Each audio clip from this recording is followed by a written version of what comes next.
আসসালামু আলাইকুম। টপ নিউজে স্বাগতম। জানিয়ে দিচ্ছি এই মুহূর্তে আমাদের হাতে থাকা সর্বশেষ সংবাদ আপডেট। শুরুতেই থাকছে, অশান্তির জন্য কোনো নোবেল থাকলে বাংলাদেশ উপযুক্ত বিবেচিত হতো জিএম কাদের। আরও থাকছে, জুলাই সনদ স্বাক্ষর অনুষ্ঠানে খালেদা জিয়া ও তারেক রহমানকে আমন্ত্রণ জানাবে ঐকমত্য কমিশন। সর্বশেষে থাকছে, ডাকসু জাকসু চাকসুর প্রতিচ্ছবি জাতি আগামীতেও দেখবে জামায়াত আমির। এতক্ষণ শুনলেন আপডেট সংবাদগুলোর শিরোনাম, এবারে বিস্তারিত। অশান্তির জন্য কোনো নোবেল থাকলে বাংলাদেশ উপযুক্ত বিবেচিত হতো। জাতীয় পার্টির চেয়ারম্যান জিএম কাদের বলেছেন, বর্তমান অন্তর্বর্তীকালীন সরকার দেশে চরম অনিশ্চয়তা ও অশান্তির সৃষ্টি করেছে। বাংলাদেশের মানুষদের এখন পৃথিবীর প্রায় দেশ ভিসা প্রদান দিতে চাচ্ছেন না। একইভাবে ওই দেশের জনগণও বাংলাদেশে ভ্রমণের বিষয়ে নিরুৎসাহিত করেছেন। এক কথায় বলা যায়, অশান্তির জন্য কোনো নোবেল বা আন্তর্জাতিক পুরস্কার থাকলে বাংলাদেশ তার জন্য উপযুক্ত হিসাবে বিবেচিত হতে পারে। বুধবার 15 অক্টোবর রাজধানীর কাকরাইলে জাতীয় পার্টির কেন্দ্রীয় কার্যালয়ে এক সংবাদ সম্মেলনে জিএম কাদের এসব কথা বলেন। দেশের সার্বিক রাজনৈতিক পরিস্থিতি সহ জাতীয় পার্টির অবস্থান নিয়ে এই সংবাদ সম্মেলনের আয়োজন করা হয়।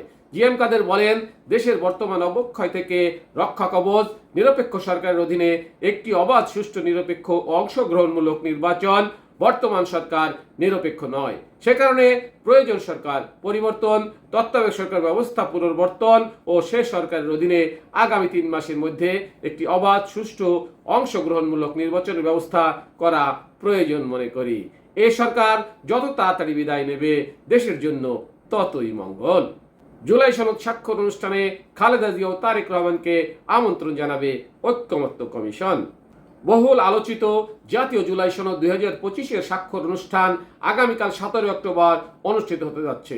অনুষ্ঠানে সাবেক প্রধানমন্ত্রী ও বিএনপি চেয়ারপারসন বেগম খালেদা জিয়া এবং বিএনপির ভারপ্রাপ্ত চেয়ারম্যান তারেক রহমানকে আমন্ত্রণ জানাবে জাতীয় ঐকমত্য কমিশনের নেতৃবৃন্দ। বৃহস্পতিবার 16 অক্টোবর এই তথ্য জানিয়েছেন বিএনপির মিডিয়া সেলের সদস্য সাইরুল কবির খান।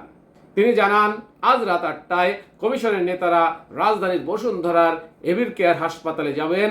সেখানে বেগম খালেদা জিয়ার সঙ্গে সাক্ষাৎ করে তাকে অনুষ্ঠানে যোগ দেওয়ার আমন্ত্রণ জানানো হবে। তিনি আরও বলেন, বিএনপি নেতাদের সঙ্গে জুলাই সনদ বাস্তবায়নের দিক নির্দেশনা নিয়েও আলোচনা করতে পারেন ঐকমত্য কমিশনের প্রতিনিধি দল।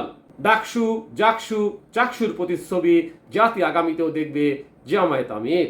জামায়াত ইসলামের আমির ডক্টর শফিকুর রহমান বলেছেন, ডাকসু জাকসু ও চাকসুতে যুব সমাজ ছাত্র শিবিরের উপর আস্থা রেখেছে। সব জায়গায় একই চিত্র, মেয়েদের ও তরুণদের আস্থা শিবিরের উপর।